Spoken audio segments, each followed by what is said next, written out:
Okay, so I've seen quite a few movies in the time span that they kind of stopped with the movie reviews. So I was thinking of just kind of plowing through all of them, and yeah, here goes. Starting off with Free Guy. This was a fun film. The action was nice and ridiculous, and Ryan Reynolds obviously had a lot of charisma. I like how he played someone a little different. He was more of the naive and innocent type instead of the smartass character. And the film itself also was a nice parody on how big corporations see creativity and how they take advantage of that. And that made for some good laughs. And as cheesy as the romantic subplot was, I thought it worked well for what the film was going for. And I guess as for issues, some jokes didn't really land, and the suspension of disbelief was pushed to insane limits. But overall, this was still a fun summer blockbuster movie, so I'll give it a 7.5 out of 10.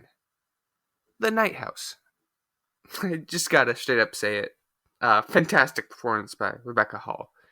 And as far as psychological horror films go, this is definitely one of the better ones. There's a lot of creepy sequences, and there's a vague enough story to leave a lot open to interpretation. There's not much else to say without spoilers, but it's a type of psychological horror film that I'm sure most genre enthusiasts will dig. So yeah, this is sort of a hard film to rate, but I'll probably give it a 9 for now. Shang-Chi and the Legend of the Ten Rings, a Marvel movie.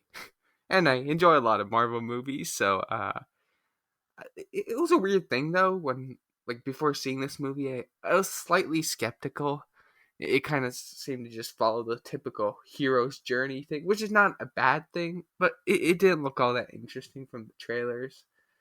But I was pleasantly surprised. The action scenes are a lot of fun, really well directed, fantastic stunt work,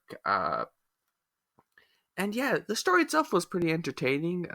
Aquafina's character was a lot of fun to see. You know, it's sort of a dangerous situation to have a comic relief character, but I believe the movie itself handled it really well. She never really came off as annoying or incompetent. And what I also really liked about this movie is how the humor was used to kind of ground our protagonist near the beginning, kind of have us care. So yeah, the action overall was really fantastic, and yeah, sure, the third act gets a little CGI heavy, but it had a unique enough spin for me to have a great time. So Shang-Chi, a lot better than I thought. I'll give it a 8 out of 10. So last but not least, Venom. Let There Be Carnage. So it's a sequel to 2018's Venom movie, which, despite its flaws, I still really enjoyed. And as for the sequel, I'll say this is probably better than the first one. I mean, it's a weird film. It's about a relationship between a man and a bunch of sentient black goo. But yeah, I like it. I think the core of the story, the relationship between Eddie and Venom, as weird as it sounds, worked really well. And despite some story contrivances and some questionable writing at places, this is still a fun movie. Maybe it should have released on Valentine's Day. Who knows?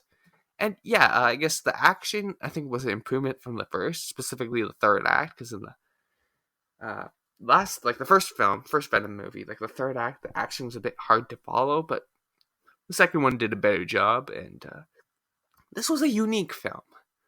So yeah, I don't know I'm kind of torn on what score to give it, but you know what? I'll give it a 7.7 out of 10, as weird as it is. Alright, I'm gonna get straight to the point. Malignant had to be one of the strangest and most bonkers horror movies I've seen in a while. The premise seems normal enough. A woman is haunted by visions of a killer, but even from the rather violent and over-the-top prelude, there's a feeling that this isn't really your typical horror film. The film never lets up, even from the opening scene, as we are constantly treated to entertaining sequences of the presumably supernatural, and even some unexpected action scenes near the end of the film. And by the latter half of the movie, Malignant veers off into complete insanity, which made the film all the more a bloody delight. However, while the film is consistently entertaining, The story that Wan is trying to tell, which is quite dark all things considered, doesn't exactly stick the landing, as a lot of the dialogue falls flat, which really weakens the dramatic scenes. This creates certain parts of the movie that some may find unintentionally funny, despite the dark nature of the story. All in all, while the film may suffer from tonal inconsistency and some questionable writing, Malignant was still a lot of fun, with Jane Wan's great directing constantly hooking the audience with truly entertaining and well done sequences. It's a sort of film I think we need every once in a while, a film that doesn't concern itself with being the next pinnacle of the genre, but is willing to give one hell of a fresh and wild experience. While it may not be for everyone, Malignant has enough going for it to create a truly unique and worthwhile experience, despite all the flaws that one may find. Therefore, Malignant is gonna get a 7 out of 10. So, yeah, those are my, batch of reviews. Not even sure if I can call it reviews, I just gave a bunch of scores, and, yeah, and the Malignant portion might feel out of place because it's kind of structured differently, but that was recorded some days ago, so yeah, hopefully it doesn't feel too jarring, but thanks for watching, guys. See ya.